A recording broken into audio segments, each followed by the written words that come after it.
Ozola sai မင်္ဂလာပါယခုကမှကျွန်တော်ကတနင်္ဂနွေသားသမီးတွေတလစာကစားတာလေးကိုဟောကြားပေးမှာဖြစ်ပါတယ်နောက်တိုင်းရိုးရာတားတော့ပညာတဲ့အရှိတိုင်းရိုးရာအင်္ဂါဝိဇ္ဇာတို့ကိုပေါင်းစပ်ပြီးဟောကြားပေးမှာဖြစ်ပါတယ်ပထမဆုံးအနေနဲ့တနင်္ဂနွေသားသမီးတွေအတွက်ချီရေးလူမှုရေးစီးပွားရေးကျန်းမာရေးတို့ကိုဟောကြားပေးမှာဖြစ်ပါတယ်တနင်္ဂနွေသားသမီးတွေအချီရေးကန်စားတာမှာ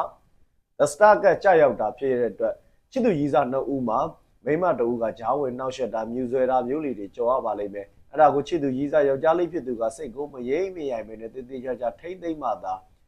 စင်ပြေပါလိမ့်မယ်ကျိန်းသေးပေါက်ဂျားဝင်ပြီးမြူဆွဲတာမျိုးလေးတွေရှိပါလိမ့်မယ်အဲ့ဒါအထူးသတိထားပါလူမှုရေးမှာသဘောကကြရောက်တာဖြစ်တဲ့အတွက်လူမှုရေးနဲ့ပတ်သက်ပြီးမိမိကိုထောက်ပံ့သောကူညီသောသူများရှိပါလိမ့်မယ်အထူးသဖြင့်လူမှုရေးနဲ့ပတ်သက်ပြီးမိမိရဲ့အမှားလေးတွေကိုမိမတူကဝေဖန်ထောက်ပြတာမျိုးကာကွယ်တာမျိုးလေးတွေကြောရပါလိမ့်မယ်အဲ့ဒါကိုမိမိကမရိမ့်မရိုင်ပဲနဲ့တိတိကျကျလူမှုရေးကိစ္စတွေမှာစဉ်းစားပြီးတော့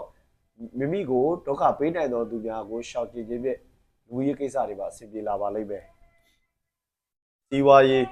စီးပွားရေးကိစ္စတွေမှာ the straight ကကြာရောက်တာဖြစ်တဲ့အတွက်စီးပွားရေးမှာမိမိရဲ့စီးပွားရေးတဟုန်တိုးတက်လာပါလိမ့်မယ်မိမိရဲ့စီးပွားရေးကအင်အားတွေကြီးမားလာပါလိမ့်မယ်အဲ့ဒီအချိန်မှာမှမိမိကိုချိုး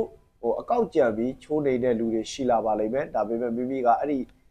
ခက်ခဲကိုတေးချာချာလေးစဉ်းစားပါထူးသဖြင့်ကုမ္ပဏီဆိုရင် share ဝင်ပုံကိုယ်တွေတွေ့ထိုးတာမျိုးတွေကြော်ရပါလိမ့်မယ်ကျမကြီးပတ်သက်အမေရိကန်ကြားရောက်တာဖြစ်တဲ့အတွက်အထူးသဖြင့်ကျမကြီးမှာမိန်းကလေးတွေဆိုရင်သွေးဆုံးမီးရက်အဲ့ဒါမျိုးလေးတွေအထူးသတိထားပါယောက်ျားလေးတွေဆိုရင်တော့ကျမကြီးနဲ့ပတ်သက်ပြီးတော့ချီရာကိစ္စနဲ့အသေးကွဲပြီးတော့နေမကောင်းတာမျိုးမကြမ်းမာတာမျိုးစိတ်ဆင်မပြေတာမျိုးအဲ့ဒါမျိုးလေးတွေကြော်ရပါလိမ့်မယ်အသေးနဲ့ပတ်သက်တဲ့ယောဂပေါ့အဲ့ဒါလေးယောက်ျားလေးရောကျမလေးရော